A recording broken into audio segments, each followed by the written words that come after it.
il y a des films qui arrivent avec une promesse très simple, presque enfantine. Prendre un vieux conte que tout le monde connaît, l'agrandir, le rendre spectaculaire et le transformer en grande aventure de cinéma. Et sur le papier, Jack le chasseur de géants avait exactement ce genre de promesse. Un jeune fermier, des haricots magiques, un monde au-dessus des nuages.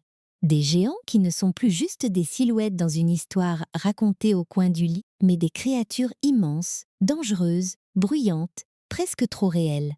Ce qui est intéressant, c'est que ce film n'est pas seulement une version moderne de Jack et le haricot magique. Il essaie aussi de mélanger plusieurs imaginaires à la fois.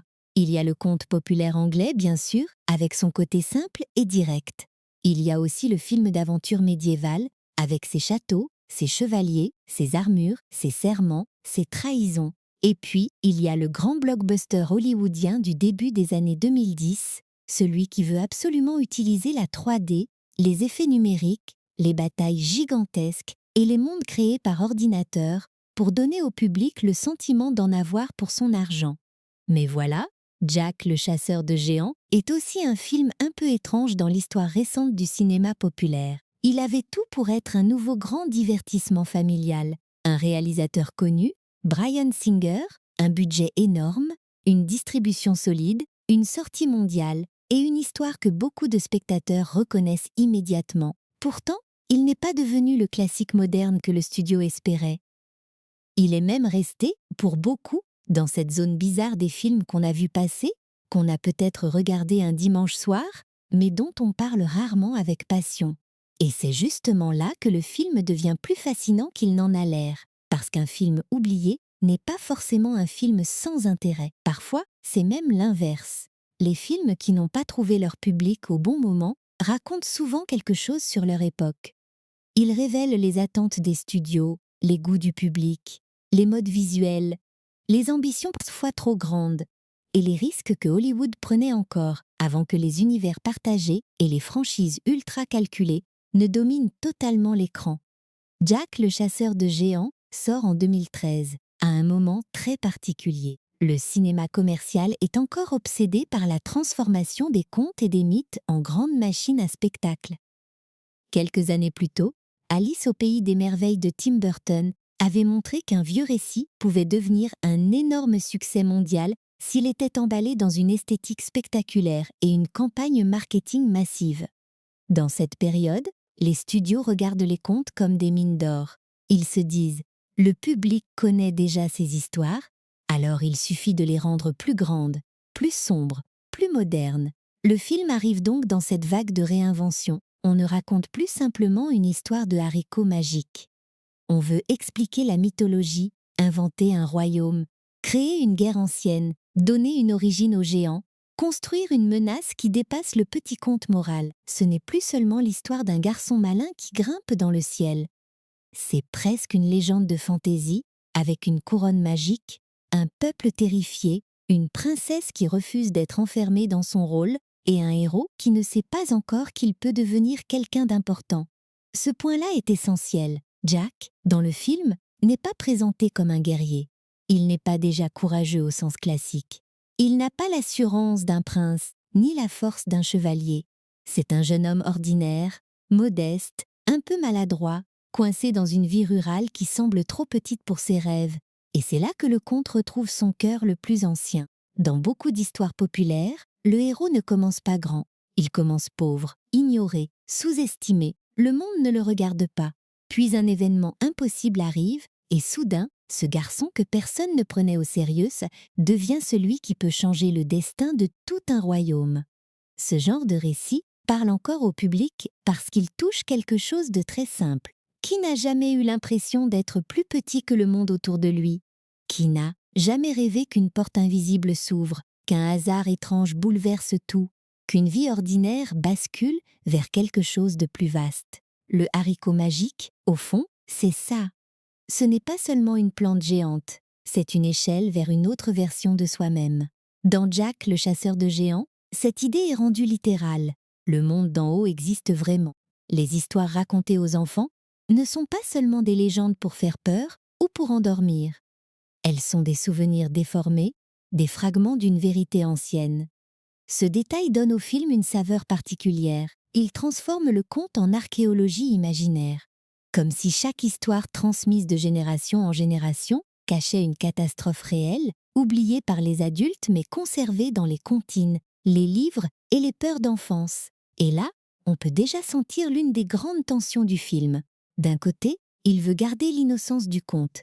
Il veut des héros clairs, une princesse courageuse, des méchants reconnaissables, de l'aventure, du danger, un peu d'humour. De l'autre, il veut aussi être un spectacle massif, avec des géants grotesques, des batailles, des chutes vertigineuses, des créatures numériques qui mangent, hurlent, écrasent, reniflent et transforment le conte en terrain de survie. Le résultat n'est pas toujours parfaitement équilibré, mais il est révélateur d'une époque où Hollywood cherchait encore comment rendre les contes plus adultes, sans perdre complètement le public familial. Ce qui rend cette adaptation différente d'une simple lecture pour enfants, c'est aussi la place accordée à la peur. Dans les versions anciennes de Jack et le haricot magique, le géant représente souvent une menace simple. Il est grand, riche, dangereux, et Jack doit le tromper pour survivre. Ici, les géants deviennent presque une civilisation entière. Ils ont leur monde, leur hiérarchie, leur chef, leur rancune envers les humains. Le film essaye de dire « Et si les monstres du conte n'étaient pas seulement des obstacles, mais un peuple banni, prêt à reprendre ce qu'il pense être son dû ?» Cette idée aurait pu donner un film très sombre, mais Jack le chasseur de géants reste dans une zone plus accessible. Il ne cherche pas à déconstruire le conte de manière cynique. Il ne dit pas « les héros sont faux, les légendes sont ridicules, les monstres sont incompris ». Non, il reste attaché à une forme de plaisir classique. Il croit encore à l'aventure, il croit encore au courage, il croit encore au moment où un personnage simple peut faire le bon choix, même s'il tremble, même s'il n'a pas été préparé, même si tout semble trop grand pour lui. Et c'est peut-être pour ça que le film mérite d'être revu avec un peu de bienveillance, parce qu'il appartient à une famille de blockbusters qui ne cherchait pas encore à tout connecter à une suite, à un spin-off, à une série ou à un univers infini. Bien sûr, le film voulait plaire au plus grand nombre. Bien sûr, il voulait être spectaculaire, mais il a aussi ce côté presque autonome, presque naïf, d'un grand récit d'aventure qui arrive, raconte son histoire, puis repart. Aujourd'hui, cette simplicité a quelque chose de reposant. Il faut aussi parler du choix de Bryan Singer à la réalisation, parce qu'il n'est pas anodin. À ce moment-là, Singer est surtout associé à des films comme Usual Suspect, X-Men, X-Men 2 ou Superman Returns. Il connaît les récits de marginaux, les personnages qui se découvrent une place dans un monde plus vaste, les figures héroïques qui portent un poids plus lourd qu'elles ne l'imaginaient. Avec Jack le chasseur de géants, il applique une partie de cette sensibilité à un conte ancien. Jack n'est pas un mutant, évidemment, ni un super-héros, mais il découvre lui aussi que le monde réel est beaucoup plus vaste, dangereux et étrange que ce qu'on lui avait raconté. Le film commence donc avec une idée très efficace. Les contes ne mentent pas toujours. Parfois, ils simplifient, parfois, ils cachent. Parfois, ils survivent parce qu'ils contiennent une vérité que les adultes ont oubliée. C'est une belle idée pour accrocher le spectateur, parce qu'elle transforme une histoire familière en mystère. On ne se demande plus seulement comment Jack va grimper au haricot. On se demande ce qu'il va trouver là-haut, ce que les rois ont dissimulé, pourquoi les géants ont disparu, et surtout, pourquoi ils pourraient revenir. Dans un film plus modeste, cette approche aurait pu rester intime, presque poétique. Ici, elle devient une grande mécanique d'aventure. Le royaume de Cloister, la princesse Isabelle, les moines, les haricots sacrés, la couronne capable de contrôler les géants, tout cela élargit le conte jusqu'à lui donner une mythologie complète. On peut trouver cette mythologie un peu chargée, parfois très hollywoodienne, mais elle montre une volonté claire, ne pas simplement répéter une histoire connue. Le film veut donner au spectateur l'impression que le conte n'était que la partie visible d'un monde beaucoup plus grand. Et c'est là que Jack, le chasseur de géants, trouve son meilleur angle. Il fonctionne comme un pont entre deux plaisirs. Le plaisir enfantin de reconnaître une histoire qu'on connaît déjà, et le plaisir adulte de voir comment cette histoire est reconstruite, compliquée, agrandie. Ce n'est pas un film parfait. Il a ses lourdeurs, ses choix visuels très marqués par son époque, ses effets numériques qui peuvent parfois attirer plus l'attention que l'émotion. Mais il a aussi une énergie sincère. Il veut émerveiller. Il veut faire lever les yeux vers le ciel. Il veut rappeler que les histoires les plus simples peuvent encore ouvrir des portes immenses. Pour comprendre vraiment le film, il faut donc le regarder non pas comme un simple conte modernisé, mais comme le produit d'un moment précis du cinéma américain. Un moment où les studios voulaient transformer chaque légende en événement mondial. Un moment où la 3D semblait encore être l'avenir incontournable du spectacle. Un moment où les contes européens, les mythes médiévaux et les effets numériques hollywoodiens se mélangeaient dans des blockbusters parfois maladroits, mais souvent passionnants à analyser. Et maintenant que cette première porte est ouverte, on peut entrer dans l'histoire elle-même. Parce que derrière les géants, derrière les nuages, derrière les batailles et les effets spéciaux, tout commence avec un garçon pauvre, une princesse qui veut respirer et quelques haricots qui semblent ridicules, jusqu'au moment où il change absolument tout. Tout commence avec une idée très simple, presque vieille comme le monde. Les histoires que l'on raconte aux enfants ne sont jamais totalement innocentes.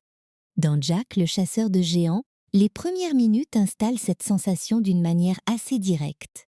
D'un côté, il y a Jack, encore enfant, qui entend parler des géants comme d'une légende effrayante. De l'autre, il y a Isabelle, elle aussi enfant, qui reçoit une version du même récit dans un cadre beaucoup plus noble, plus royal, presque cérémoniel. Deux enfants, deux mondes sociaux très différents, mais une même histoire qui les fascine. Ce parallèle est important, parce qu'il annonce déjà ce que le film va faire pendant toute sa première partie. Jack et Isabelle ne vivent pas la même vie, mais ils partagent un même imaginaire. Lui vient d'un milieu pauvre, rural, très simple. Elle appartient à la famille royale, avec toutes les obligations, les règles et les protections que cela implique. Pourtant, tous les deux rêvent d'autre chose. Ils regardent au-delà de leur quotidien. Ils sentent que le monde ne peut pas se limiter à ce que les adultes ont décidé pour eux. Quand on retrouve Jack adulte, ou plutôt jeune homme, il est loin d'être un héros flamboyant. Il vit avec son oncle, il n'a pas beaucoup d'argent et sa situation semble fragile. Le film ne passe pas énormément de temps à détailler sa pauvreté, mais il en donne assez pour qu'on comprenne quelque chose d'essentiel. Jack n'a presque rien. Il n'a ni statut, ni pouvoir, ni grande perspective d'avenir. Il appartient à cette catégorie de personnages que les contes adorent, ceux que personne ne remarque, jusqu'au jour où le destin leur tombe dessus d'une manière complètement absurde. Et cette absurdité, ici, prend la forme d'un échange. Jack est envoyé vendre un cheval, une tâche très concrète, très terre-à-terre. Normalement, dans un récit réaliste, on parlerait d'argent, de survie, de marché, de responsabilité. Mais dans un conte, le réel se fissure toujours au moment le plus banal. Au lieu de revenir avec une solution pratique, Jack se retrouve avec des haricots, pas n'importe lesquels bien sûr. Des haricots liés à une ancienne histoire de moines, de magie et de géants. C'est presque comique, mais c'est exactement la logique du conte. Ce qui semble ridicule au début devient souvent l'objet le plus dangereux du monde.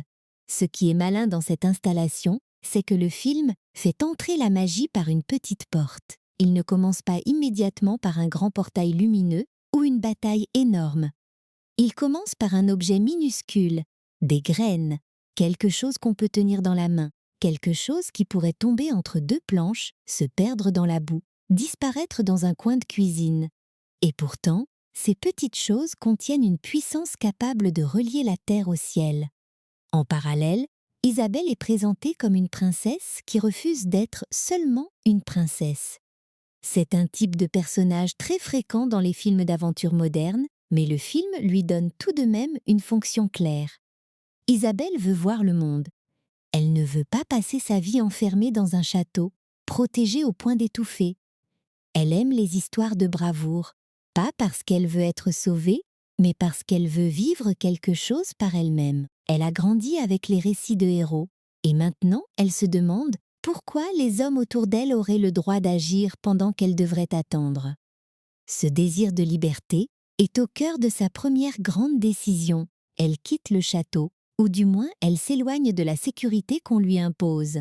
Ce geste peut sembler imprudent, et il l'est, mais il correspond à la logique émotionnelle du personnage. Isabelle ne fuit pas seulement un lieu, elle fuit un avenir déjà écrit. Elle est promise à Roderick, un homme dont l'ambition est visible presque immédiatement.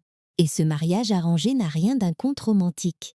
Il ressemble plutôt à une transaction politique, une manière de contrôler la succession, le pouvoir, la stabilité du royaume. Roderick, justement, est introduit comme le type même du personnage qu'on adore détester dans un récit de fantaisie accessible. Il sourit quand il faut sourire, il se tient correctement devant le roi, il connaît les codes de la cour, mais quelque chose sonne faux. Le spectateur comprend vite qu'il ne cherche pas l'amour d'Isabelle. Il cherche une position. Il veut être près du trône, près du pouvoir, près de ce qui lui permettra de dominer les autres. Stanley Tucci joue ce genre de duplicité avec une énergie très reconnaissable. Il peut rendre un personnage à la fois élégant, agaçant et dangereux sans forcer énormément. Le roi Bramwell, lui, est une figure plus traditionnelle. Il aime sa fille, mais il la protège d'une manière qui l'empêche de respirer.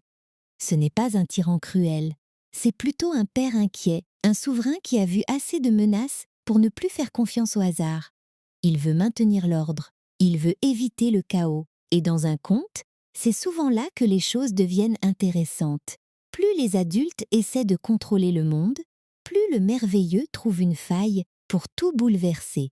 Cette faille arrive quand Isabelle trouve refuge chez Jack. La rencontre entre les deux personnages a quelque chose de très classique, presque volontairement simple. Une tempête, une jeune femme en danger, une maison isolée, un garçon qui ne sait pas encore à qui il a affaire. Le film ne cherche pas à rendre cette scène trop compliquée. Il joue sur le charme immédiat de deux personnages qui viennent de mondes opposés, mais se reconnaissent dans leur envie d'évasion.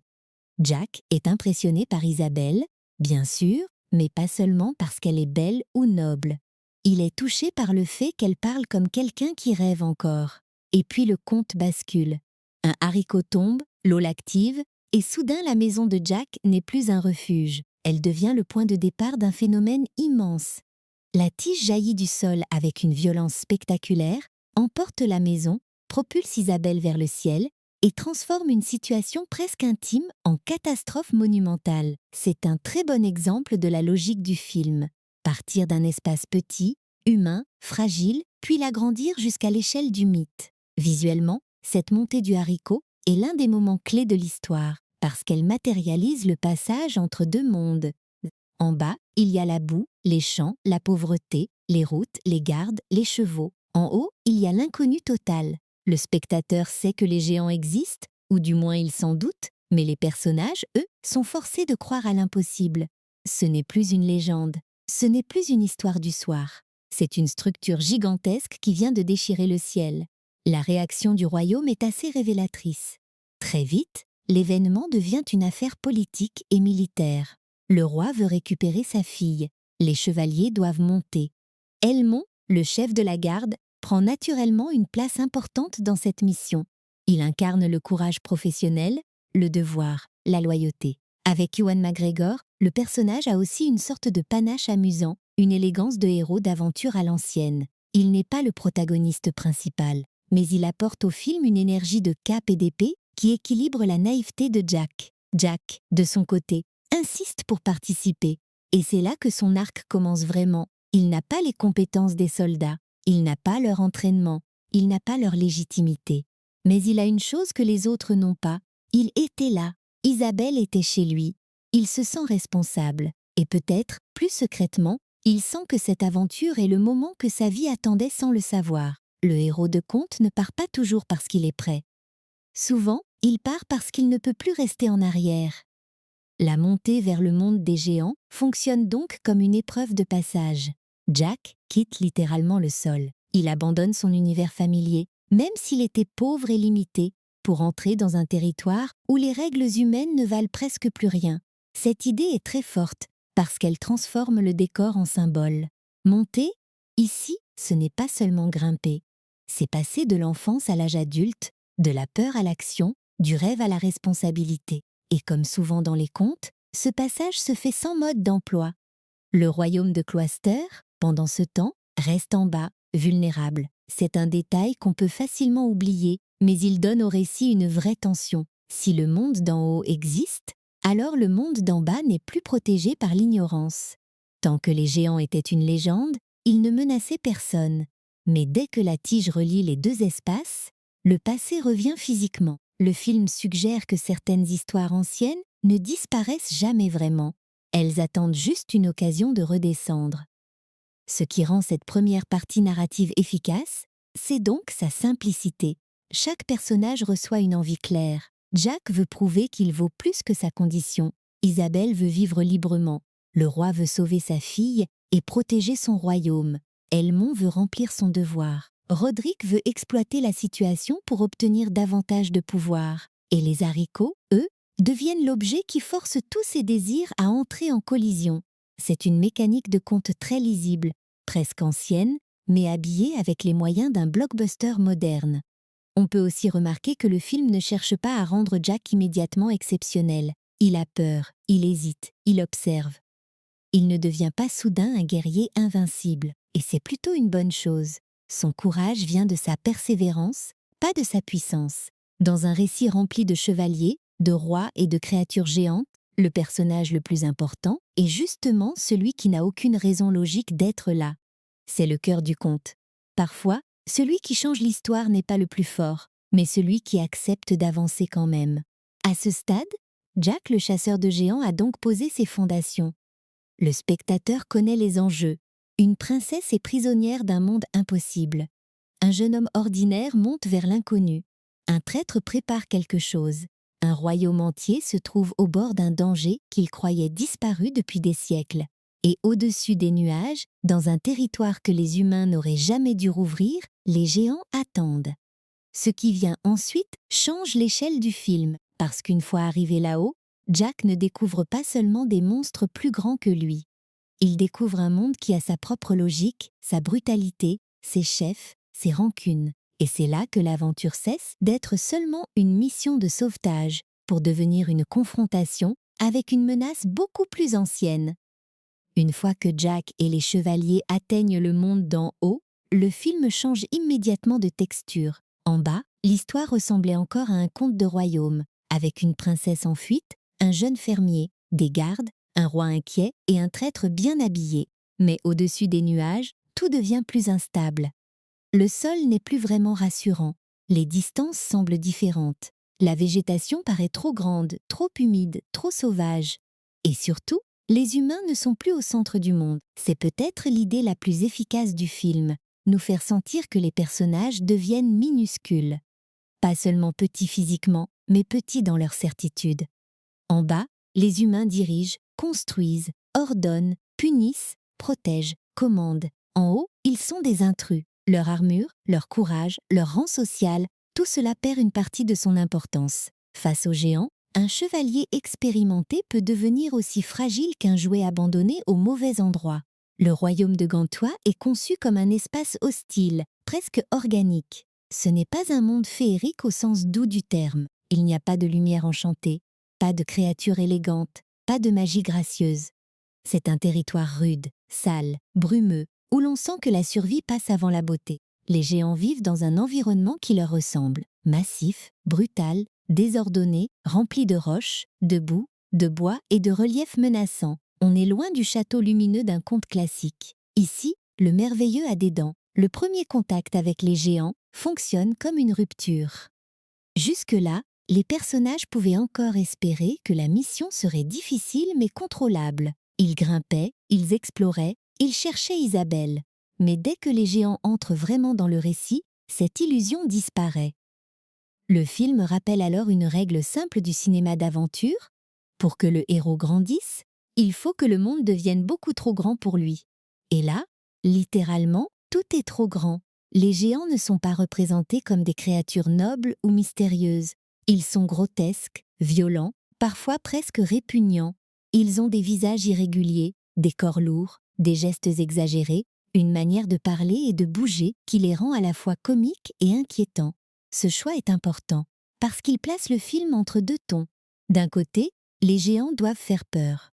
De l'autre, le film reste une aventure familiale, donc il leur donne aussi un aspect caricatural, presque de bande dessinée. On peut être impressionné par eux, mais on sent aussi que le film ne veut pas basculer dans l'horreur pure.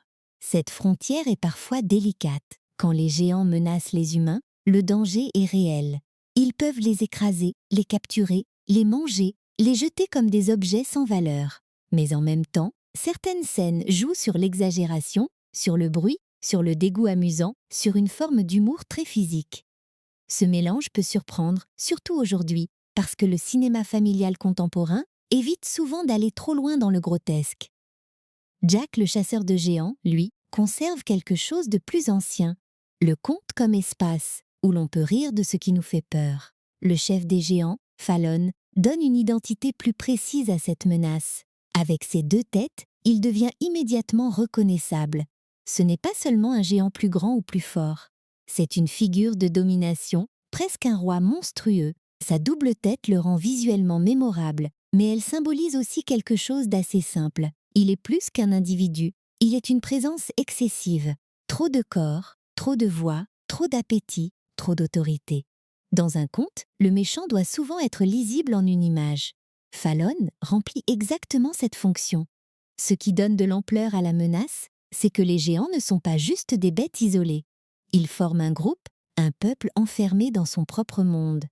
Le film ne leur donne pas une profondeur psychologique très complexe, mais il suggère qu'ils ont une mémoire collective. Ils se souviennent des humains.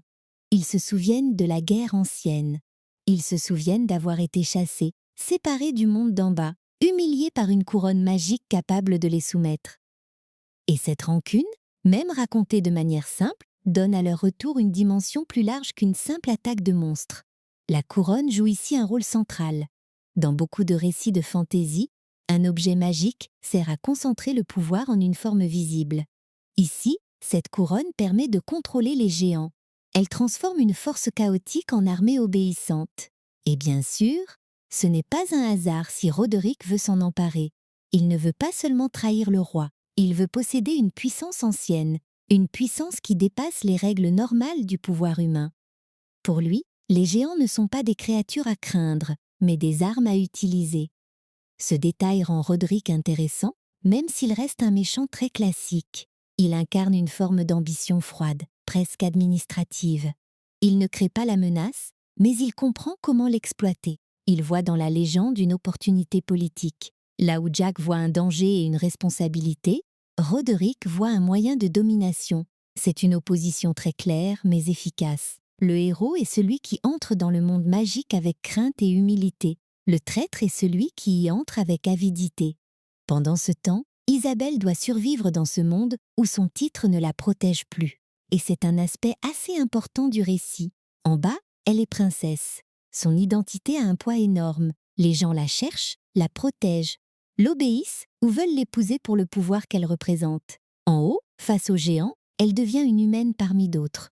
Fragile, vulnérable, obligée d'être attentive. Son rang ne disparaît pas totalement, mais il cesse d'être une armure. Le film la force à vivre ce qu'elle disait vouloir, sortir du château, voir le monde, affronter l'inconnu. Sauf que l'inconnu est beaucoup plus dangereux que dans ses rêves.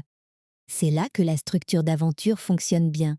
Chaque personnage est mis dans une situation où son identité sociale ne suffit plus. Les chevaliers doivent prouver que leur courage n'est pas seulement décoratif. Jack doit prouver qu'il peut agir même sans entraînement. Isabelle doit prouver que son désir de liberté n'était pas une simple fantaisie de princesse. Et Roderick révèle que derrière son apparence civilisée, il est probablement le personnage le plus monstrueux du groupe, parce qu'il choisit consciemment de livrer les autres au chaos pour servir sa propre ambition. Le film utilise aussi beaucoup la verticalité. C'est un détail évident mais très important. Tout est affaire de haut et de bas. La terre et le ciel, les humains et les géants, le royaume et Gantua. Monter signifie découvrir, mais aussi risquer de ne jamais redescendre. Descendre signifie sauver, mais aussi ramener la menace avec soi. Cette verticalité donne au récit un mouvement très clair. Elle transforme le décor en tension permanente. Chaque chute possible devient terrifiante. Chaque corde, chaque racine, chaque bord de falaise rappelle aux personnages qu'ils ne sont pas à leur place. Dans les meilleurs moments, cette idée de l'échelle donne au film son vrai plaisir visuel. Voir un humain se cacher dans un espace conçu pour des créatures immenses, c'est un ressort d'aventure très ancien. On pense aux contes, bien sûr, mais aussi à toute une tradition de récits où le héros doit survivre dans un monde disproportionné. Le danger ne vient pas seulement de l'ennemi. Il vient d'une table trop haute, d'une cuisine trop vaste, d'un pas trop lourd, d'une main capable de refermer tout l'espace.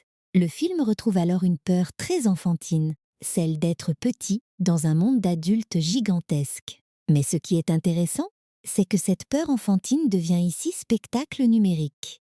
Les géants sont créés avec les outils d'un blockbuster moderne, et cela donne au film son identité très 2013. On sent l'envie de montrer la taille, la texture, les mouvements, les visages, les batailles, de remplir l'écran avec quelque chose d'impossible.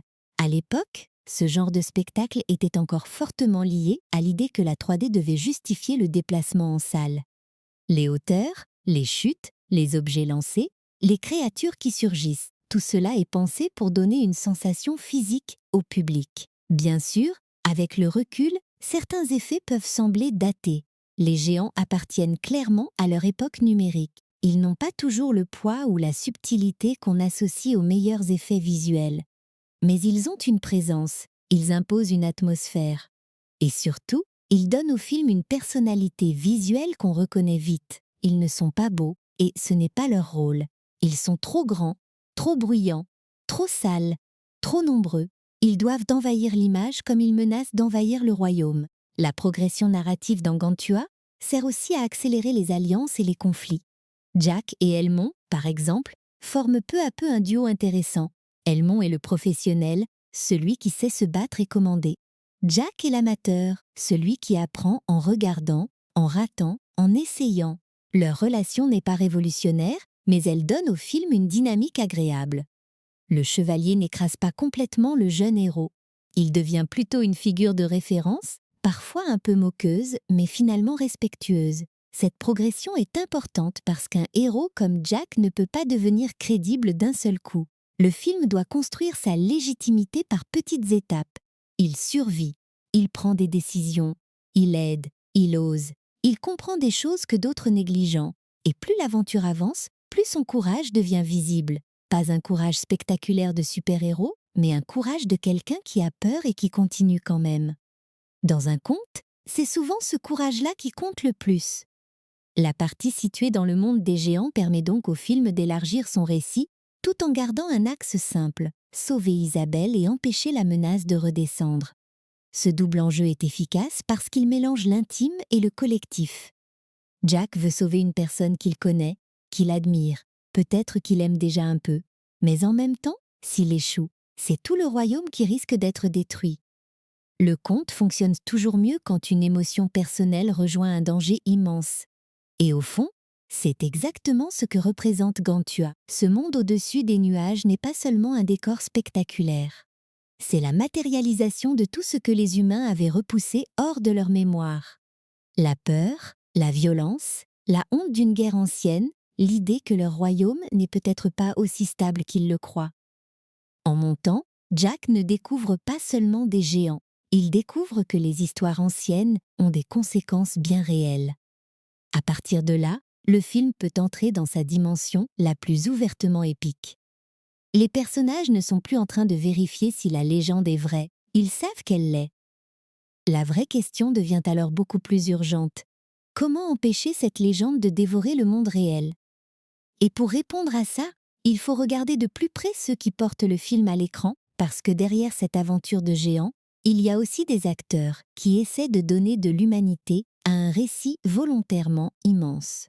Dans un film comme Jack le chasseur de géants, les acteurs ont une mission plus difficile qu'il n'y paraît. À première vue, on pourrait se dire que tout repose surtout sur les effets spéciaux, les décors, les géants, les batailles et le grand spectacle.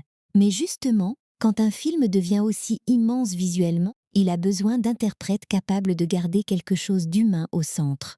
Sinon, on ne regarde plus des personnages, on regarde seulement des images qui bougent. Nicolas Hoult, dans le rôle de Jack, porte cette responsabilité dès le départ. Il doit jouer un héros qui n'a pas encore l'air d'un héros. C'est un équilibre délicat. Si Jack paraît trop faible, le public ne croit pas à son aventure. S'il paraît trop sûr de lui, le conte perd son charme. Hoult choisit une voix assez douce, presque discrète. Son Jack est curieux, maladroit, sincère, parfois dépassé, mais jamais ridicule. Il a cette énergie de jeune homme qui observe le monde avec plus d'envie que de confiance. C'est important parce que Jack n'est pas écrit comme un personnage flamboyant. Il n'a pas de grandes répliques mémorables, pas de style héroïque très marqué, pas de personnalité excentrique. Sa force vient plutôt de sa disponibilité émotionnelle. Il écoute, il réagit, il s'attache vite, il se sent responsable. Dans beaucoup de blockbusters, ce genre de héros peut sembler trop lisse. Mais ici, cette simplicité correspond au conte. Jack doit être assez ordinaire pour que le spectateur puisse se projeter en lui. Nicholas Hoult avait déjà une carrière intéressante avant ce film. Beaucoup de spectateurs l'avaient découvert enfant dans Pour un garçon, puis retrouvé plus tard dans des rôles très différents, notamment dans la saga X-Men, où il incarnait Hank McCoy, aussi connu sous le nom de Beast. Ce détail est amusant quand on regarde Jack le chasseur de géants, parce que Hoult se trouve encore une fois dans une histoire où un jeune personnage doit entrer dans un monde plus grand que lui, entouré de forces qu'il ne contrôle pas vraiment. Mais ici, il n'a pas les outils du super-héros, il a juste son courage et son instinct. Face à lui, Eleanor Tomlinson incarne Isabelle avec une clarté très directe. Le film aurait pu faire d'elle une princesse purement passive, une figure à sauver, une récompense narrative au bout de l'aventure. Il ne va pas totalement éviter les codes classiques, parce qu'Isabelle reste bien au centre d'une mission de sauvetage. Mais Tomlinson lui donne une vivacité qui l'empêche de devenir seulement un symbole. Elle joue Isabelle comme quelqu'un qui pense vite, qui observe, qui refuse de se réduire à sa naissance. Ce qui fonctionne dans sa performance, c'est cette tension entre l'élégance royale et l'impatience intérieure. Isabelle connaît les règles de son monde. Elle sait comment parler, comment se tenir, comment répondre à son père, comment exister dans un château. Mais on sent qu'elle est déjà ailleurs dans sa tête. Elle veut du mouvement, elle veut des chemins, des forêts, du danger peut-être, mais surtout du choix. Eleanor Tomlinson apporte à ce désir quelque chose de simple et de lisible. On comprend très vite ce qu'Isabelle cherche. Non pas fuir ses responsabilités pour toujours, mais respirer, avant qu'on décide toute sa vie à sa place. La relation entre Jack et Isabelle repose surtout sur cette reconnaissance mutuelle. Ils ne sont pas du même monde, mais ils partagent une même frustration. Lui se sent coincé par sa pauvreté et son manque de possibilités. Elle se sent coincée par son rang et par les attentes politiques autour d'elle. C'est une idée assez jolie. Parfois, les cages les plus différentes produisent la même envie de partir. Leur romance reste légère, presque pudique, mais elle donne au film un fil émotionnel nécessaire. Sans cette connexion, l'aventure deviendrait beaucoup plus mécanique. Autour d'eux, Ewan McGregor apporte une énergie très différente avec Elmont. Et franchement, c'est l'un des plaisirs les plus immédiats du film. McGregor sait jouer les personnages nobles sans les rendre ennuyeux. Son Elmont est courageux, loyal, discipliné. Mais il a aussi un petit côté théâtral, une assurance presque amusée. On sent qu'il appartient à une tradition de héros d'aventure à l'ancienne. Le chevalier propre sur lui, capable de se battre, de sourire, de garder son calme et de lancer une remarque au bon moment. Ce type de personnage est précieux dans un film de fantaisie familiale. Il donne de la tenue au récit. Il rappelle que le monde du film a des règles, une hiérarchie, un sens de l'honneur, mais il évite aussi que tout devienne trop sérieux. Elmont n'est pas un clown, pourtant McGregor lui donne un rythme, une légèreté, une présence qui rendent ses scènes plus vivantes. Il suffit parfois d'un regard, d'une posture, d'une façon de se redresser dans une armure pour faire exister un personnage secondaire. Et puis il y a Stanley Tucci en Roderick. Là, on change complètement de registre. Tucci joue un méchant qui ne cherche pas à cacher longtemps sa nature au spectateur. On comprend très vite qu'il est dangereux, mais le plaisir vient de la manière dont il savoure sa propre hypocrisie. Roderick est élégant, poli, calculateur. Il a ce sourire de courtisan qui transforme chaque phrase en double jeu. Il veut le pouvoir, mais il ne se présente jamais comme quelqu'un qui va simplement le prendre par la force. Il préfère manipuler, attendre, profiter du chaos. Stanley Tucci a toujours eu ce talent particulier, rendre un personnage immédiatement lisible sans le rendre plat. Même quand le rôle est assez archétypal, il trouve un rythme, une ironie, une petite saveur. Roderick n'est pas un méchant psychologiquement complexe. Il ne porte pas une grande blessure secrète. Il ne demande pas la compassion du public. Il est ambitieux, lâche quand cela l'arrange, cruel quand il pense pouvoir s'en sortir, et assez intelligent pour comprendre que les géants peuvent devenir une arme politique. Dans un film de conte, C'est exactement le type de menace humaine dont on a besoin. Parce que oui, les géants sont impressionnants, mais Roderick représente quelque chose de plus proche de nous. Les monstres font peur parce qu'ils sont énormes. Roderick dérange parce qu'il est humain. Il sait sourire au roi, parler à Isabelle, jouer son rôle dans la société, tout en préparant une trahison. Le film dit quelque chose de très simple à travers lui. Le danger ne vient pas toujours d'en haut, du monde des créatures. Il peut aussi venir du palais, de la cour, des alliances, de cette ambition bien habillée qui utilise les catastrophes pour grimper plus haut. Ian McShane, dans le rôle du roi Bramwell, apporte une gravité plus solide. Son personnage pourrait facilement devenir une figure autoritaire sans nuance, mais McShane lui donne une forme d'inquiétude paternelle crédible. Il est roi, donc il pense en termes de royaume, de sécurité, de décisions difficiles, mais il est aussi père, et c'est sa fille qui disparaît. Cette double position donne du poids à ses choix. Quand il ordonne, on sent le souverain. Quand il craint pour Isabelle, on sent l'homme derrière la couronne. Ce genre de personnage est souvent sous-estimé dans les films d'aventure. Le roi inquiet peut sembler être une simple fonction narrative. Il donne des ordres, envoie les chevaliers, représente le pouvoir, mais ici, il sert aussi à montrer le contraste entre l'ancien monde et le nouveau. Bramwell appartient à un système de contrôle. Il pense que l'on protège en enfermant, en organisant, en décidant.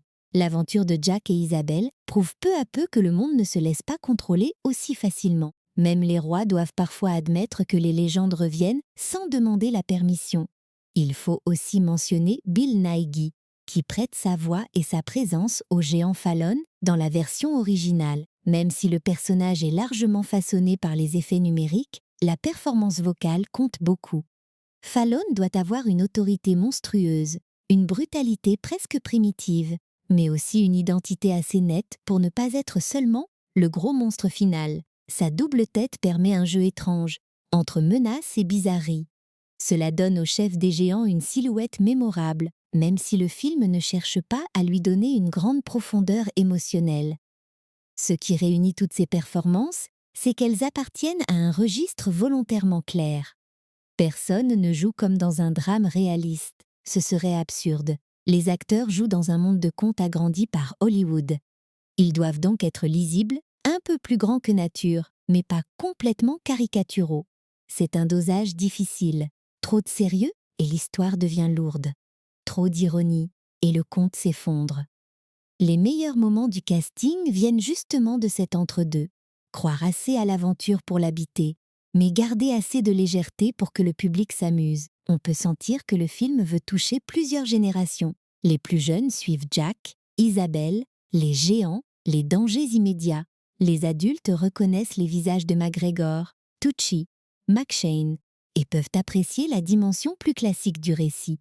C'est une stratégie fréquente dans les grands films familiaux.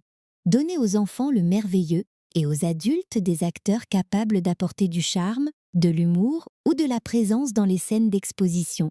Mais cette stratégie a aussi ses limites.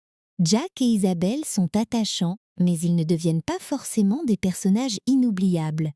Leur écriture reste assez simple, parfois trop prudente. Le film semble parfois plus sûr de ses seconds rôles que de son couple central. McGregor et Tucci, par exemple, captent l'attention très vite parce qu'ils ont des couleurs de jeu plus marquées.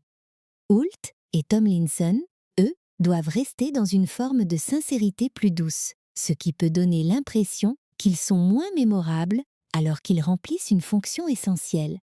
Ce n'est pas forcément un défaut fatal. Dans un conte, le héros et la princesse sont souvent des points d'identification avant d'être des personnalités complexes. Ce sont les figures autour d'eux qui apportent les contrastes les plus forts.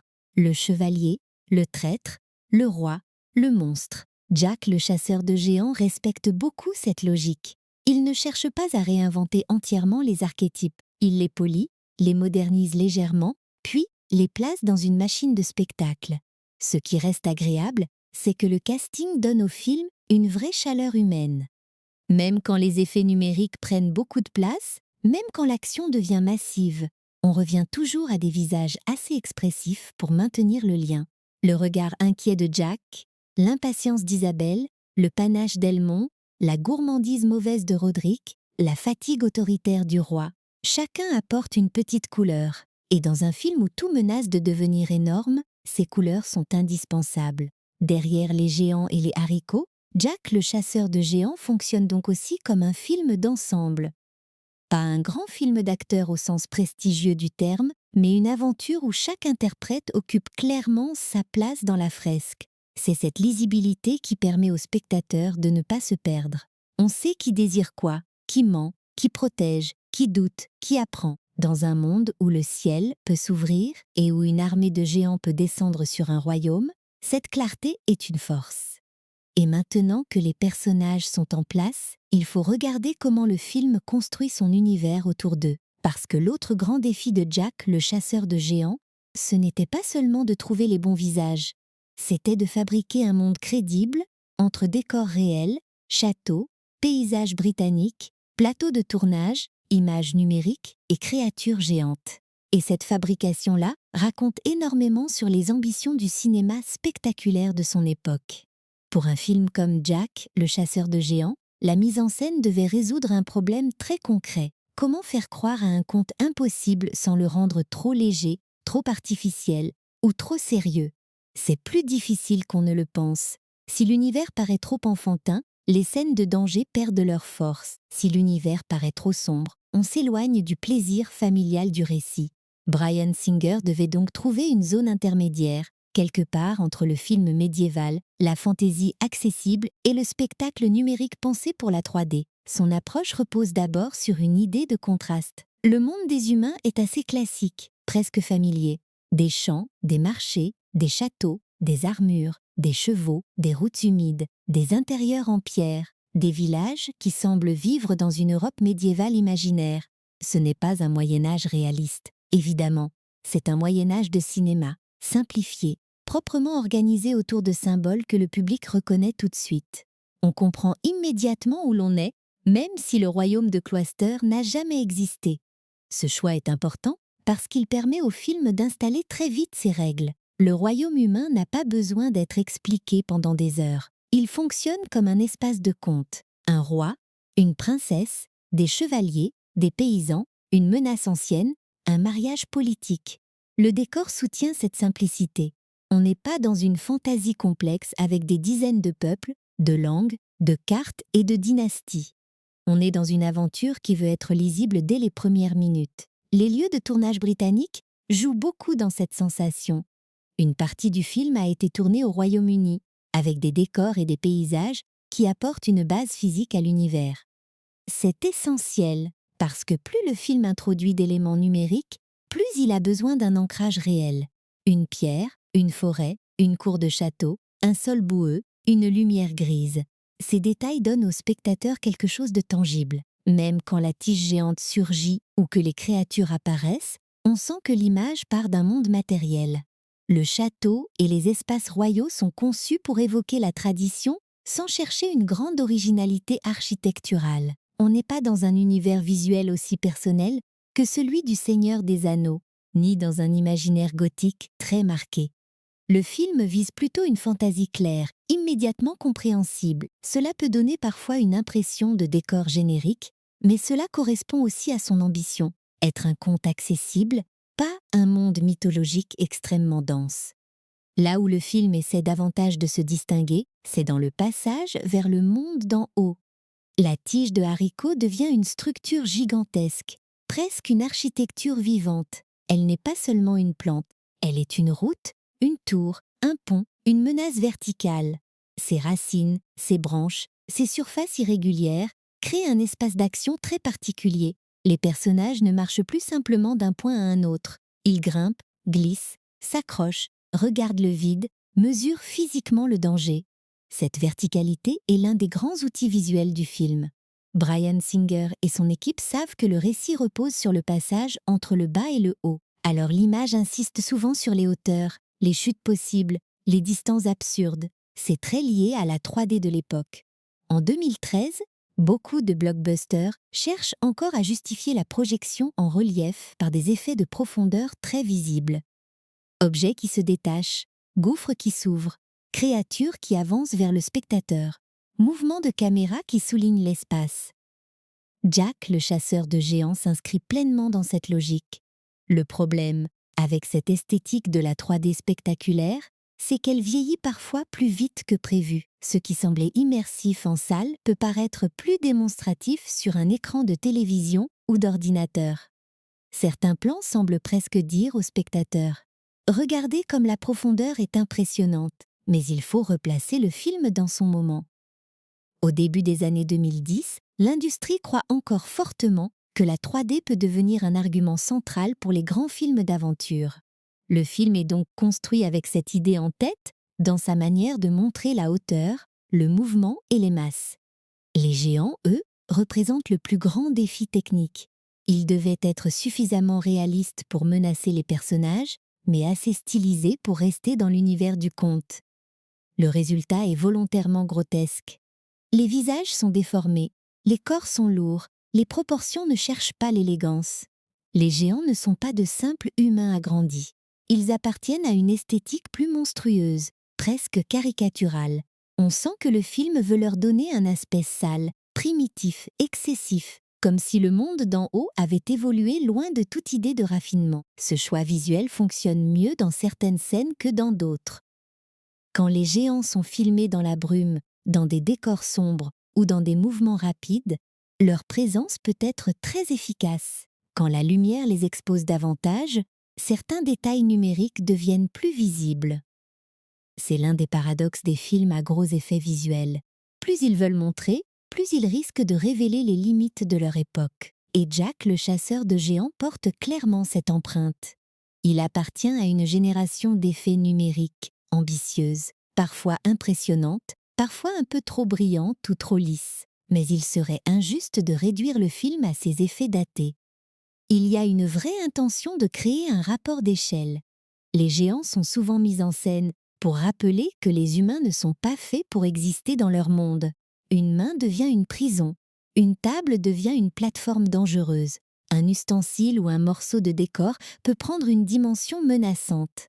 Cette idée fonctionne parce qu'elle touche à une peur simple, presque universelle, être minuscule dans un espace qui n'a pas été conçu pour nous. Le monde de Gantua, avec ses rochers, ses habitations grossières et son atmosphère lourde, prolonge cette sensation. On n'a pas l'impression d'un royaume organisé comme celui des humains. On a plutôt l'impression d'un territoire rude, dominé par la force, l'appétit et la hiérarchie brutale.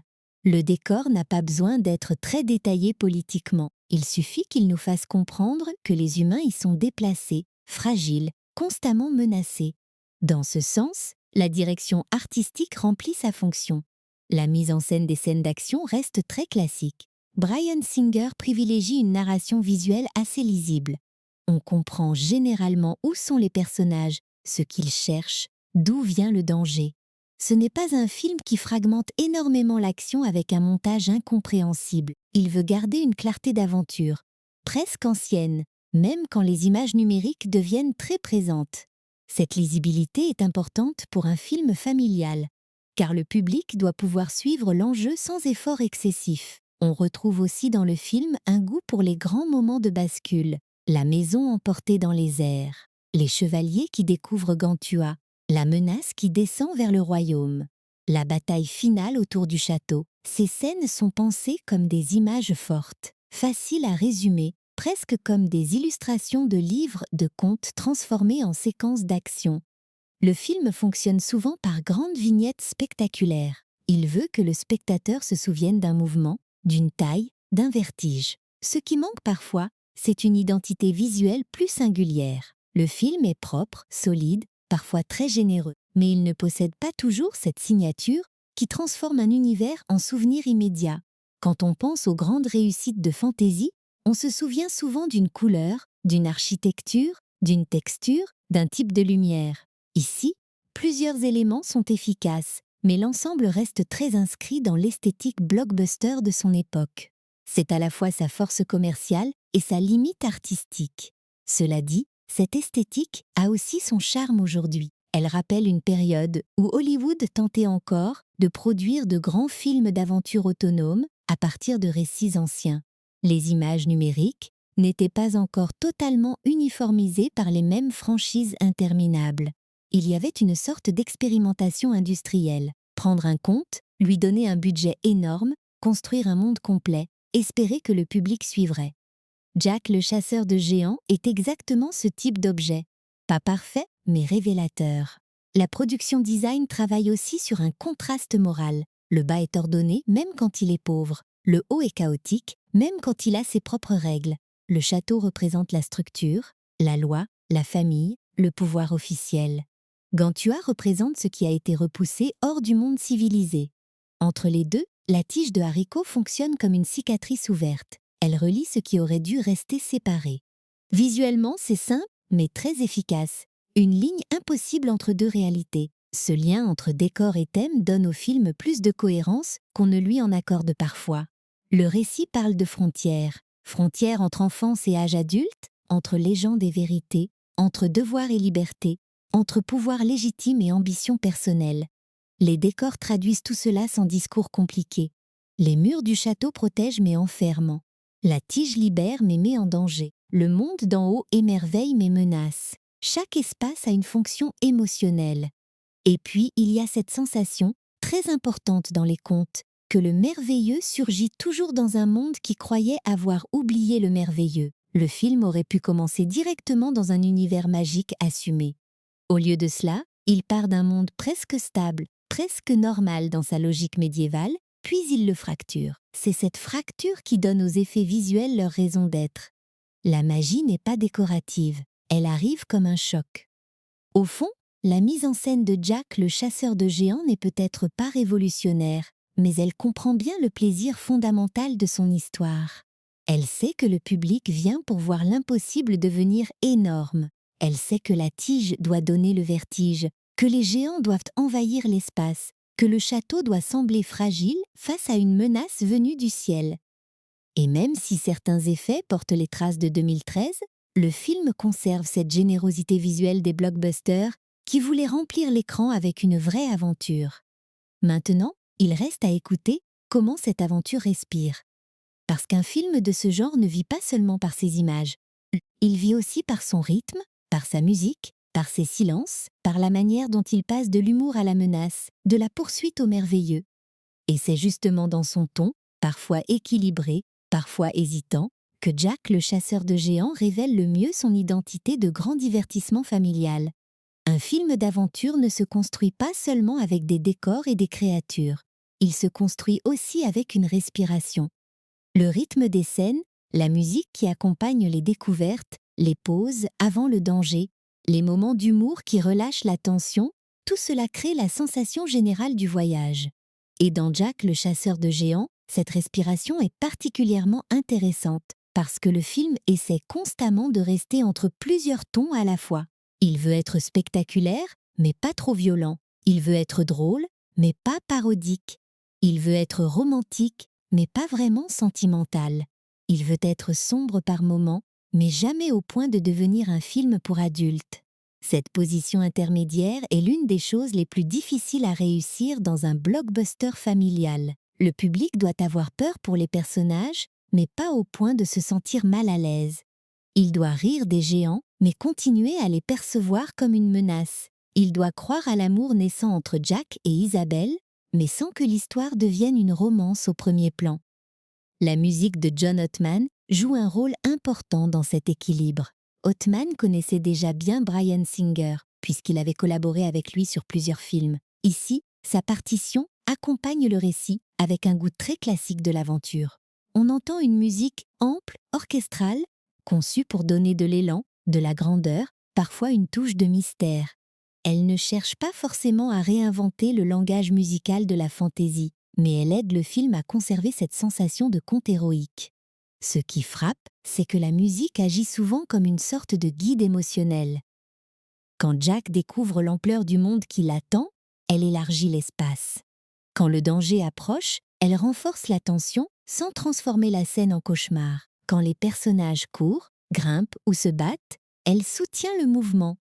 C'est une musique de fonction, au bon sens du terme. Elle accompagne le spectateur pour qu'il sache toujours dans quel registre se trouve le film. Dans un film plus audacieux, on aurait peut-être attendu une partition plus étrange, plus médiévale, plus lié à l'univers des contes anglais, mais Jack le chasseur de géants choisit une voie plus hollywoodienne. La musique vise l'efficacité immédiate. Elle veut porter l'aventure, donner une couleur noble aux chevaliers, une menace massive aux géants, une douceur légère aux scènes entre Jack et Isabelle. Elle ne devient pas forcément l'élément le plus mémorable du film, mais elle contribue beaucoup à sa lisibilité. Le montage, lui, travaille surtout à maintenir un mouvement constant. Le film ne s'attarde pas longtemps sur la contemplation. Même quand il présente son monde, il avance vite. On passe de l'enfance à l'âge adulte, du marché à la rencontre avec Isabelle, des haricots à la tige gigantesque, de la montée vers Gantua au danger des géants. Cette rapidité correspond aux attentes d'un grand film familial moderne. Il faut accrocher vite, relancer souvent, éviter les longues pauses qui pourraient faire retomber l'attention. Mais cette vitesse a deux effets. D'un côté, elle donne au film une énergie agréable. On ne s'ennuie pas vraiment parce que l'histoire avance avec une mécanique claire. De l'autre, elle empêche parfois certains moments de respirer pleinement. La relation entre Jack et Isabelle, par exemple, aurait pu gagner en profondeur avec quelques scènes plus calmes. Le monde de Gantua aurait pu devenir plus mystérieux si le film lui avait accordé davantage de temps, mais le film choisit l'efficacité. Il préfère rester sur les rails de l'aventure plutôt que ralentir pour enrichir chaque détour. Ce choix est très révélateur du blockbuster familial des années 2010. Le film doit plaire à beaucoup de publics en même temps. Il ne peut pas être trop lent pour les enfants. Il ne peut pas être trop simple pour les adultes. Il ne peut pas être trop effrayant pour les familles. Il ne peut pas être trop léger pour justifier son budget gigantesque. Alors il avance, scène après scène, avec cette volonté permanente de relancer l'attention. Une menace, une blague, une poursuite, un retournement, une révélation, une montée d'action. Les scènes d'action reposent souvent sur des situations très physiques. Grimper, tomber, courir, se cacher, éviter une main géante, traverser un espace dangereux. Cette physicalité est importante parce qu'elle évite que l'action se limite à des personnages qui lancent de la magie ou se battent avec des pouvoirs abstraits. Jack n'a pas de pouvoir. Isabelle non plus. Même les chevaliers, malgré leurs armes, restent vulnérables. Le danger vient donc du mouvement, de l'espace, du déséquilibre. Le film cherche à nous faire sentir que chaque geste peut avoir des conséquences énormes. La bataille finale autour du château illustre bien l'ambition du film. Là, l'histoire rejoint pleinement le spectacle de siège médiéval. Les géants descendent, le royaume doit se défendre. Les murailles deviennent la dernière frontière entre l'ordre humain et le chaos venu d'en haut. Cette scène fonctionne presque comme une version familiale d'un grand affrontement de fantaisie. Les enjeux sont simples, les forces en présence sont claires, et le film peut enfin mettre en image ce qu'il préparait depuis le début, la légende qui envahit le monde réel. Ce qui est intéressant, c'est que le film ne cherche pas une violence réaliste. Les impacts sont impressionnants, les destructions existent, mais le ton reste contrôlé. On sent toujours la limite familiale. Les géants sont dangereux, mais leur brutalité est souvent stylisée.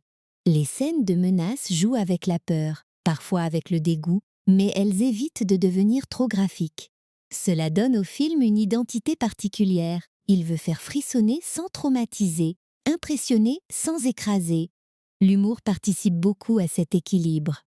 Il vient souvent des contrastes. La noblesse des chevaliers face au ridicule de certaines situations, la taille gigantesque des créatures face à des détails presque absurdes, la confiance d'Elmond face au chaos qui l'entoure, ou encore la méchanceté théâtrale de Roderick. L'humour n'est pas toujours subtil, mais il correspond à l'esprit du conte. Dans les histoires anciennes, les monstres sont souvent terrifiants et grotesques à la fois. On peut avoir peur du géant et rire de sa bêtise, de son appétit, de sa lourdeur. Ce mélange de peur et de comédie donne au film sa saveur la plus enfantine. Et il faut prendre ce mot dans un sens positif. Jack, le chasseur de géants, se souvient que les contes n'étaient pas des récits propres, froids ou parfaitement raisonnables.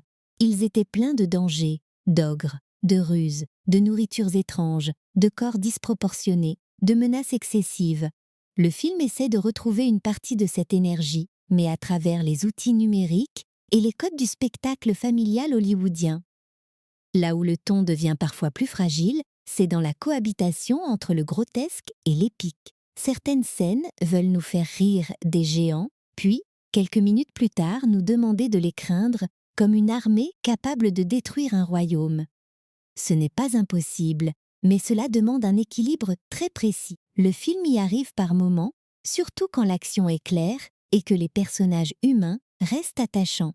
Mais parfois, le passage d'un registre à l'autre peut paraître un peu brusque. Cette hésitation explique peut-être une partie de la réception du film. Pour certains spectateurs, il était trop enfantin pour être un grand film de fantaisie. Pour d'autres, il était trop bruyant ou trop monstrueux pour être un conte familial vraiment charmant. Il se trouvait dans un entre-deux commercial difficile. Et pourtant, cet entre-deux est aussi ce qui le rend curieux. Il appartient à une période où Hollywood essayait encore de savoir comment moderniser les contes sans les transformer complètement en superproductions sombres ou en comédies ironiques. Le rythme général du film donne également une impression de générosité. Il se passe beaucoup de choses. Le scénario ne reste jamais longtemps immobile. Les personnages passent d'un danger à l'autre et le récit garde toujours une direction simple. Sauver Isabelle, empêcher Roderick d'utiliser les géants, protéger le royaume, faire en sorte que Jack trouve sa place. Cette simplicité est une force pour le grand public car elle permet de suivre l'histoire sans avoir besoin de retenir une mythologie trop compliquée. En même temps, cette simplicité limite parfois l'émotion. Le film fonctionne davantage comme une machine d'aventure que comme un récit profondément bouleversant. On apprécie Jack, mais on ne souffre pas énormément avec lui.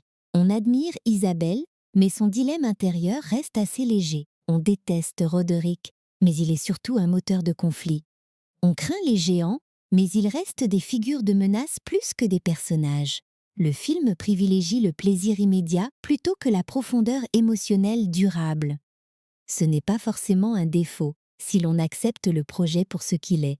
Jack le chasseur de géants ne cherche pas à devenir un grand drame mythologique. Il veut être une aventure fluide, spectaculaire, accessible, portée par une histoire ancienne que tout le monde peut comprendre. Son identité de blockbuster familial repose sur cette promesse, prendre le spectateur par la main, l'emmener au-dessus des nuages, lui montrer des monstres énormes, puis le ramener au château pour une grande bataille finale. Il y a même quelque chose d'un peu nostalgique dans cette façon de raconter. Aujourd'hui, beaucoup de films populaires sont pensés comme des fragments d'univers plus vastes. Ils annoncent une suite, préparent un personnage secondaire, ouvrent une porte vers une série, multiplient les références internes. Jack le chasseur de géants, lui, ressemble davantage à une aventure fermée. Il n'a pas besoin de demander au spectateur de connaître 10 autres œuvres pour comprendre ses enjeux. Il raconte son conte, tout simplement, avec les moyens gigantesques d'un studio hollywoodien. Cette autonomie donne au film un charme discret. Même s'il a été conçu avec des ambitions commerciales évidentes, il peut se regarder comme un récit complet. Il commence par une légende, il ouvre le passage vers le ciel, il confronte les humains aux géants, puis il referme le danger.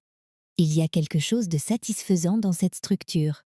On peut discuter de ses défauts, de ses effets numériques, de son ton parfois incertain, mais on ne peut pas lui reprocher de perdre son public dans une complexité artificielle.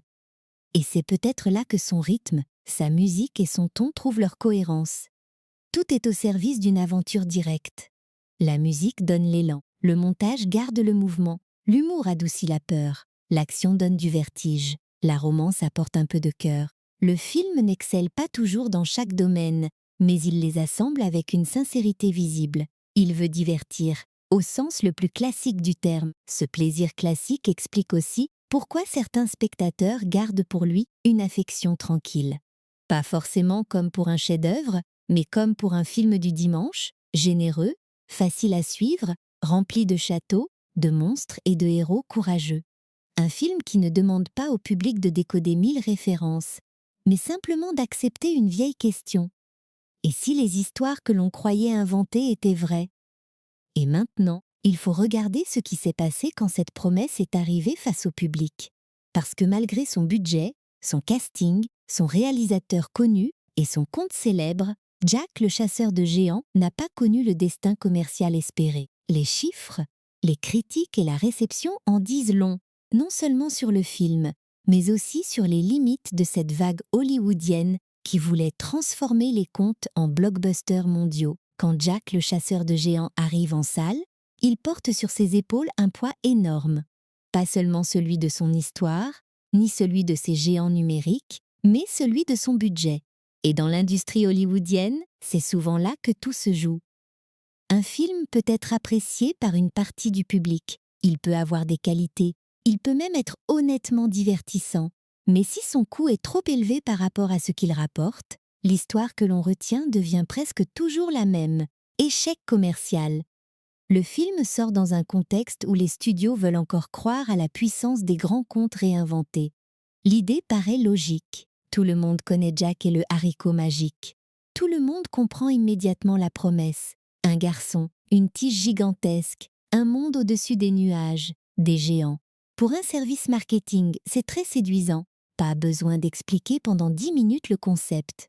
Le public possède déjà la clé d'entrée. Mais connaître une histoire ne signifie pas forcément avoir envie de payer une place de cinéma pour en voir une version gigantesque. C'est l'un des paradoxes du film. Son matériau de base est célèbre, mais peut-être trop simple pour justifier, dans l'esprit de certains spectateurs, un blockbuster aussi massif. Jack et le haricot magique fonctionnent très bien comme conte court, comme histoire racontée rapidement, avec une morale simple et des images fortes.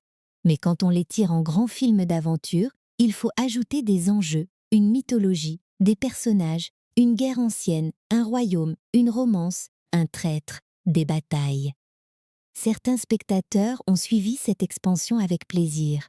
D'autres ont peut-être eu l'impression que le film fabriquait beaucoup de bruit autour d'une histoire très mince. La critique a souvent reflété cette impression mitigée. Beaucoup de réactions n'étaient pas violemment négatives, mais elles n'étaient pas non plus enthousiastes. Le film a été vu comme un divertissement correct, parfois sympathique, mais rarement comme une œuvre vraiment marquante. C'est une position dangereuse pour un blockbuster coûteux. Un petit film peut survivre à une réception tiède. Un film très cher, lui, a besoin d'événements. Il doit donner au public le sentiment qu'il faut absolument le voir en salle, tout de suite, sur grand écran. Jack le chasseur de géants n'a pas vraiment créé cette urgence. Aux États-Unis comme à l'international, les chiffres n'ont pas été à la hauteur des attentes. Le film a rapporté plus de 190 millions de dollars dans le monde, ce qui peut sembler énorme si on regarde le nombre seul. Mais pour une production dont le budget était très élevé, sans même compter toute la promotion, ce résultat devient insuffisant. Hollywood ne juge pas seulement un film sur ce qu'il rapporte, il le juge sur ce qu'il aurait dû rapporter pour devenir rentable. Et dans ce cas précis, la balance commerciale a été très défavorable. C'est une leçon importante pour comprendre le cinéma de studio. Un film peut faire des dizaines de millions et être considéré comme un échec, simplement parce qu'il a coûté trop cher. Les effets visuels, les décors, la 3D, les stars, les campagnes publicitaires mondiales, tout cela augmente le seuil de rentabilité. Jack le chasseur de géants n'était pas un petit pari, c'était une grosse machine. Et quand une grosse machine ne devient pas un phénomène, elle laisse derrière elle une impression de déception industrielle. En France, le film est sorti sous le titre Jack, le chasseur de géants, un titre clair, direct, qui insiste davantage sur l'action que sur l'aspect haricot magique. Ce choix de titre est intéressant. Il ne vend pas seulement une adaptation de conte, il vend une aventure de héros, presque une chasse aux monstres. Le mot chasseur donne à Jack une dimension plus active, plus spectaculaire. On ne parle pas d'un garçon qui grimpe par hasard. On parle d'un personnage qui affronte des géants. Le titre essaie donc de moderniser l'image du conte pour attirer un public de cinéma d'aventure. Mais le public français n'en a pas fait un grand rendez-vous populaire. Le film a trouvé des spectateurs, bien sûr, mais il n'a pas marqué durablement la conversation. Il n'est pas devenu l'un de ces films familiaux que les chaînes rediffusent avec un vrai parfum de nostalgie collective. Il n'a pas provoqué de phénomènes comparables à certaines sagas fantasy ou à certains grands films d'animation. En France, comme ailleurs, il a surtout été reçu comme un divertissement hollywoodien de plus, visible mais pas indispensable. Les critiques françaises ont souvent été partagées entre la reconnaissance d'un certain savoir-faire et le sentiment que le film manquait d'âme ou de surprise. Et cette réaction est compréhensible. Le film est bien fabriqué, il avance correctement, Il offre des scènes spectaculaires, mais il donne parfois l'impression de cocher les attentes du blockbuster, sans parvenir à créer une émotion vraiment singulière. Ce n'est pas un film honteux, ce n'est pas non plus un film qui bouleverse. Il reste au milieu, et ce milieu peut être cruel. Sur Allociné, comme souvent pour ce type de film, on peut voir une différence intéressante entre l'accueil critique et l'accueil spectateur. Les spectateurs sont parfois plus indulgents avec les grands films d'aventure que les critiques, parce qu'ils cherchent d'abord un moment de divertissement. Un enfant, un adolescent ou même un adulte qui aime les contes spectaculaires peut très bien passer un bon moment devant Jack le chasseur de géants. Mais les critiques, eux, comparent le film à d'autres œuvres de fantaisie, à d'autres adaptations de contes, à d'autres blockbusters du même moment. Et dans cette comparaison, le film paraît moins distinctif. Le problème principal n'est donc pas seulement la qualité, c'est la personnalité. Pour marquer le public, un film d'aventure doit souvent posséder une image immédiatement mémorable, un ton unique, une scène culte, un personnage que les gens ont envie de revoir, une musique qui reste, une émotion qui accroche. Jack le chasseur de géants possède des éléments solides, mais peu d'éléments vraiment iconiques. La tige est impressionnante, les géants sont massifs, Ewan McGregor et Stanley Tucci apportent du plaisir, mais le film ne produit pas ce déclic culturel qui transforme un spectacle en souvenir collectif. Il faut aussi se souvenir de la concurrence de l'époque. Le public de 2013 est déjà très sollicité par les super-héros, les suites, les univers de fantaisie établis, les franchises familiales, les films d'animation très puissants. Dans ce paysage, un film comme Jack le chasseur de géants devait convaincre qu'il n'était pas seulement une adaptation de contes parmi d'autres. Or, il arrivait à un moment où la vague des contes réinventés commençait déjà à montrer ses limites. Le public avait vu plusieurs films qui reprenaient des figures connues pour les transformer en spectacles sombres ou numériques. L'effet de nouveauté diminuait. Ce contexte explique pourquoi le film a parfois été perçu comme un produit d'industrie plus que comme une vraie proposition. Ce n'est pas entièrement juste, car on sent une sincérité dans son goût de l'aventure, mais la perception compte énormément. Si le public croit qu'un film existe surtout parce qu'un studio a voulu exploiter une marque culturelle connue, il devient plus difficile de créer de l'attachement. Et même si Jack et le haricot magique est un conte ancien, il n'a pas la même puissance de marque que certaines princesses Disney, certains super-héros ou certaines sagas littéraires. Le marketing avait donc un défi compliqué. Vendre une histoire connue, mais pas trop enfantine, spectaculaire, mais pas trop sombre, familiale, mais suffisamment ambitieuse pour les adultes. Ce positionnement flou se retrouve dans le film lui-même. Et quand le positionnement d'un film est flou, le public ne sait pas toujours pourquoi il doit le choisir. Est-ce un film pour enfants? Un film de fantaisie pour adolescents? Une aventure familiale? Une superproduction d'action médiévale? La réponse est un peu tout cela à la fois, et parfois, un peu tout devient moins fort qu'une identité très nette. Ce qui est presque ironique, c'est que Jack le chasseur de géants est aujourd'hui plus intéressant à analyser parce qu'il a échoué commercialement. S'il avait été un succès énorme, on parlerait peut-être d'une suite, d'une franchise, d'un univers de contes connectés. Mais son échec en a fait un exemple.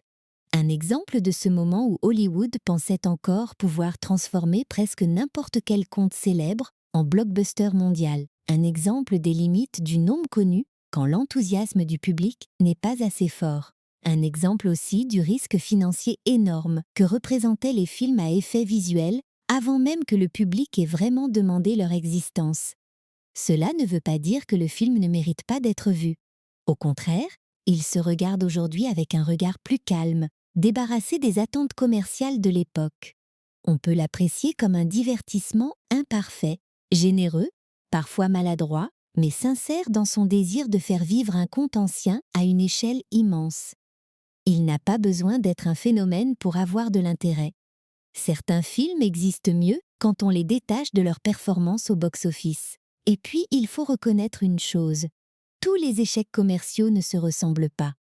Certains films échouent parce qu'ils sont confus, cyniques ou vraiment mal fabriqués. Jack le chasseur de géants échoue plutôt parce qu'il se situe dans un mauvais équilibre entre ambition et désir du public. Il coûte trop cher pour le niveau d'attachement qu'il suscite. Il vise trop large sans trouver une identité assez forte. Il arrive dans une vague déjà fatiguée. Ce sont des raisons industrielles autant qu'artistiques. Cette nuance est importante parce qu'elle empêche de réduire le film à une blague de box-office. Derrière les chiffres, il y a un vrai travail, des acteurs investis, des décors, des effets, une musique, des équipes techniques, une tentative de donner une nouvelle forme à un vieux conte. Le résultat n'a pas conquis le monde, mais il appartient à l'histoire du cinéma populaire des années 2010. Et parfois, les films qui ratent leur objectif commercial racontent mieux leur époque que ceux qui réussissent trop parfaitement. Ce que la réception de Jack le chasseur de géants révèle, finalement, c'est la fragilité du merveilleux industriel. Les studios peuvent acheter des effets spéciaux, engager des acteurs connus, financer des batailles, construire une campagne mondiale. Mais ils ne peuvent pas acheter automatiquement le désir du public. Le désir naît d'un mélange mystérieux. Le bon moment, la bonne histoire, la bonne image, le bon ton, la bonne émotion. Ici, plusieurs ingrédients étaient présents, mais l'alchimie n'a pas totalement pris. Et c'est cette alchimie manquée qui nous conduit à la dernière grande question. Que reste-t-il du film aujourd'hui? Pas seulement en chiffres, pas seulement en critiques, mais dans notre mémoire de spectateur. Parce que même les blockbusters oubliés laissent parfois une trace, une idée, une image, une sensation, une leçon sur le cinéma. Et pour Jack le chasseur de géants, cette trace se trouve peut-être dans ses thèmes les plus simples. Grandir, regarder plus haut, affronter des peurs anciennes et découvrir que les contes ne disparaissent jamais vraiment. Ce qui reste de Jack le chasseur de géants, des années après sa sortie, ce n'est pas seulement l'image d'un blockbuster qui n'a pas rapporté autant que prévu. Ce serait trop facile de résumer le film à ça. Ce qui reste, c'est aussi une question plus douce, plus intéressante. Pourquoi continue-t-on à revenir aux contes, même quand on les connaît déjà? Pourquoi Hollywood? Le public, les parents, les enfants, les créateurs reviennent-ils encore et encore à ces histoires anciennes, parfois très simples, parfois presque naïves, mais capables de traverser les siècles? Jack le chasseur de géants n'est pas un film parfait, mais il comprend quelque chose de profond. Les contes parlent rarement seulement de ce qu'ils montrent. Une tige de haricots, ce n'est pas seulement une plante magique, c'est une montée vers l'inconnu. Un géant, ce n'est pas seulement un monstre énorme, c'est une peur trop grande pour être expliquée autrement. Un garçon pauvre qui devient héros, ce n'est pas seulement une aventure, c'est un rêve ancien, celui de pouvoir échapper à la place que le monde nous a donnée. Dans le film, Jack commence presque sans pouvoir. Il n'a pas de titre, pas d'argent, pas d'armée, pas de destin officiel. Il n'est pas choisi par une prophétie solennelle. Il n'est pas né dans une lignée sacrée. Et c'est justement ce qui rend son parcours fidèle à l'esprit des contes populaires. Le héros n'est pas grand parce qu'il est annoncé comme grand. Il le devient parce qu'il agit au moment où il pourrait reculer. Ils acceptent de monter quand tout lui dit de rester en bas. Cette idée de monter est vraiment au cœur du film. Monter vers Gantua, c'est sortir de sa condition. C'est entrer dans une histoire plus vaste que soi. Mais c'est aussi découvrir que les rêves d'aventure ne sont pas propres, faciles ou romantiques. Là-haut, il y a la peur, la boue, la faim, les monstres, la trahison. Le film dit quelque chose que les contes ont toujours su dire. Grandir, ce n'est pas seulement obtenir ce qu'on désire. C'est découvrir le prix de ce désir. Isabelle suit un chemin parallèle. Elle veut sortir du château, voir le monde, ne plus être définie uniquement par son rôle de princesse. Et quand l'aventure arrive, elle n'a rien d'une promenade. Sa liberté rêvée devient immédiatement dangereuse. Pourtant, le film ne la punit pas simplement pour avoir voulu partir. Il lui montre plutôt que la liberté demande du courage, de la lucidité et parfois l'acceptation de responsabilités nouvelles. Isabelle ne rejette pas forcément son identité royale. Elle apprend à l'habiter autrement, avec plus de conscience. Le roi Bramwell, lui, représente une autre peur, celle des parents, des dirigeants, des adultes qui veulent protéger en contrôlant. Son erreur n'est pas d'aimer sa fille, son erreur est de croire qu'en fermant les portes, on peut empêcher le monde d'entrer. Mais les contes adorent rappeler que les portes fermées ne suffisent jamais. La magie passe par une fissure. Le passé revient par un objet oublié. Un haricot tombe au mauvais endroit. Et tout ce qui semblait stable se met soudain à trembler. Cette idée donne au film une petite profondeur mélancolique. Le royaume des humains croyait avoir séparé son monde de celui des géants. Il croyait que les anciennes menaces appartenaient aux histoires. Mais l'histoire n'est jamais vraiment morte. Elle attend. Elle se déforme. Elle devient légende, puis elle revient. C'est une notion très forte, surtout dans les récits populaires européens, où beaucoup de contes ressemblent à des souvenirs de peurs anciennes. La forêt, la famine, les prédateurs, les seigneurs violents, les inconnus, les forces naturelles impossibles à maîtriser. Les géants, dans cette lecture, ne sont pas seulement des ennemis spectaculaires. Ils représentent ce que les humains ont repoussé au-dessus des nuages pour continuer à vivre tranquillement.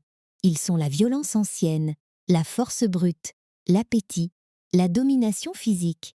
Ils sont aussi le rappel que la civilisation est fragile. Un château, une couronne, une armée, tout cela semble solide, jusqu'à ce qu'une main plus grande vienne frapper à la porte. Et face à cette menace, le film oppose une vertu simple, le courage ordinaire. Pas le courage parfait, pas le courage sans peur. Le courage de Jack est tremblant, improvisé, parfois maladroit, mais il existe. Et dans un conte, cela suffit souvent. Cette simplicité peut sembler naïve, mais elle a aussi quelque chose de réconfortant. À une époque où beaucoup d'histoires populaires aiment compliquer les héros, les rendre torturés, ambigus, moralement flous, Jack le chasseur de géants revient à une idée très directe. Parfois, quelqu'un fait ce qu'il faut parce que c'est ce qu'il faut faire.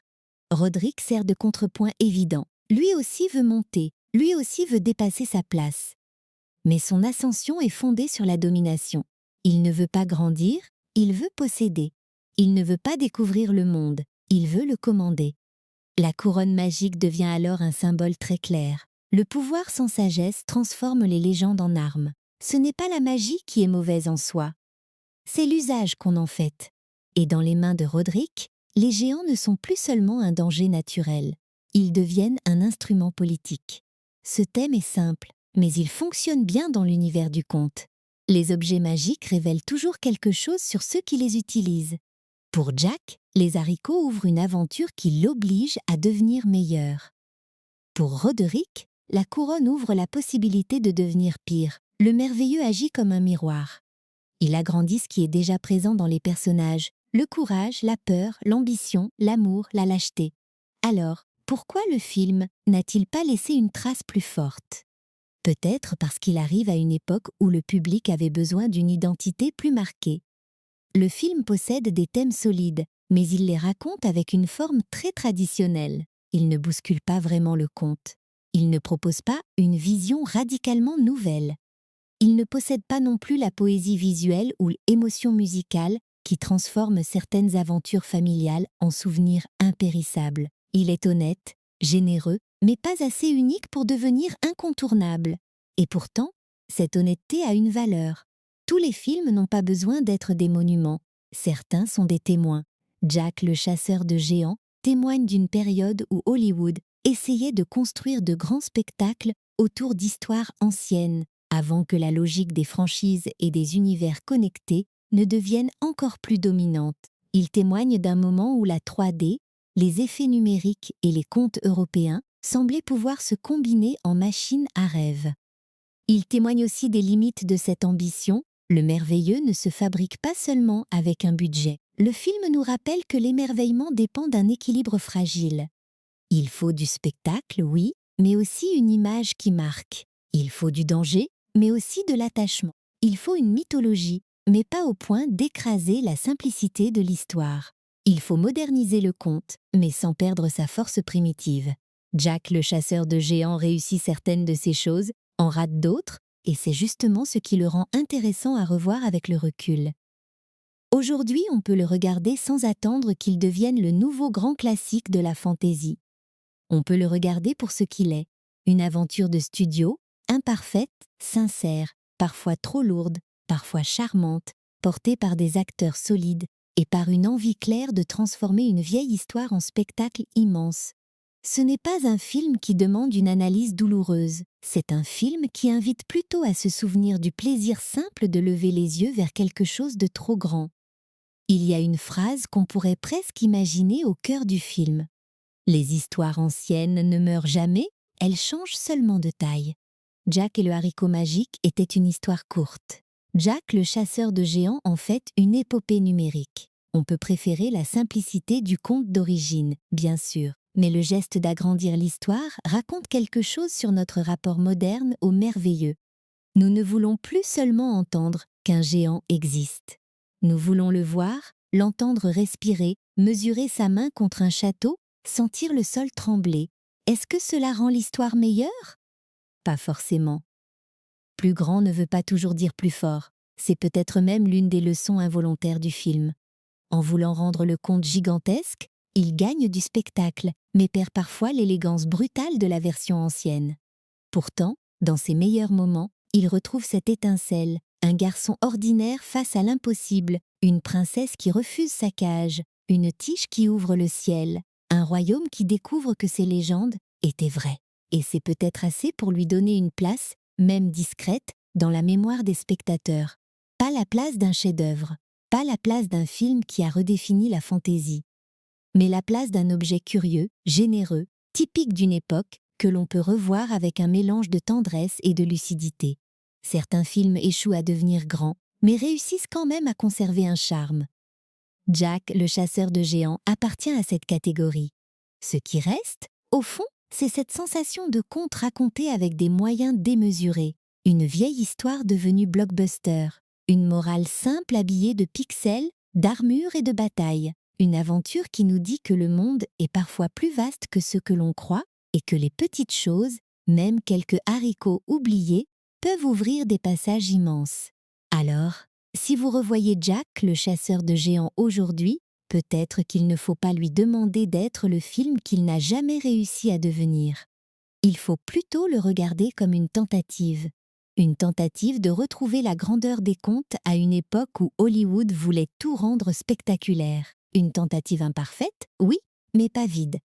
Parce que quelque part, derrière ces géants numériques et son échec commercial, le film garde une petite vérité très ancienne. Les histoires que l'on raconte aux enfants sont parfois celles qui expliquent le mieux nos peurs d'adultes. Et c'est sans doute pour cela que Jack continue de grimper. Dans les livres, dans les souvenirs, dans les adaptations, dans les films réussis ou ratés. Il grimpe parce qu'il y a toujours un ciel à atteindre. Il grimpe parce que le monde d'en bas ne suffit jamais complètement. Et il grimpe parce qu'au fond, chacun de nous connaît cette envie étrange. Regarder une chose impossible pousser devant soi et se demander ce qu'il y a tout en haut.